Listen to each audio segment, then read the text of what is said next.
এই যে বন্ধুরা দেখুন, এই আজকের কাঁকড়া এনেছে বাজার থেকে।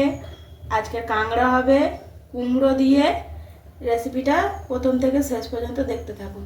কাঁকড়ার তরকারির জন্য আমি এখানে কেটে রেখেছি কুমড়ো, আলু, দুটো মাঝারি সাইজের পেঁয়াজ ঝুড়ি ঝুড়ি করে কেটে রেখেছি কাঁচা লঙ্কা, একটা টমেটো আর আদা, পরিমাণ মতো আদা আর রসুন। এটা আমি শিলপাটায় পেস্ট করে নেব।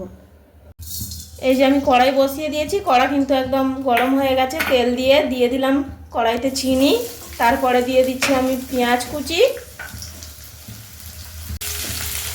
তারপরে দিয়ে দিয়েছি টমেটো। এখন এটা আমি ভালো করে কষিয়ে নেব। পেঁয়াজ টমেটো দিয়ে ভালো করে একটু কষিয়ে এর মধ্যে দিয়েছি আদা রসুনের পেস্ট, কাঁচা লঙ্কা, 1 চামচ হলুদ গুঁড়ো, 1 চামচ শুকনো লঙ্কার গুঁড়ো আর স্বাদ মতো নুন দিয়ে কিন্তু আমি ভালো করে আগে মশলাটা কষিয়ে নিয়েছি। এবার এর মধ্যে দিয়েছি যে কেটে রাখা আলু আর কুমড়োগুলো দিয়ে দিলাম।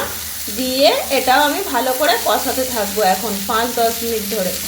আমার আলু কুমড়ো ভালো করে কষিয়ে জল ঢেলে দিয়েছি। এবার দিয়ে দিচ্ছি এর মধ্যে থেকে কাঁকড়াগুলো দিয়ে দিচ্ছি আমি। কাঁকড়াগুলো দেখেছেন কত সুন্দর ঘি হয়েছে। এবার আমি এটা ঢাকা দিয়ে দেবো। আমাদের লাল লাল ঝাল ঝাল কুমড়ো দিয়ে কাঁকড়ার তরকারি একদম রেডি। আর যদি এই রেসিপিটা ভালো লেগে থাকে, জিনিয়া রান্নাঘর চ্যানেলটিকে সাবস্ক্রাইব করবেন, লাইক করবেন আর ভিডিওটিকে প্রচুর শেয়ার করে আমাদের পাশে থাকবেন। Tata, by.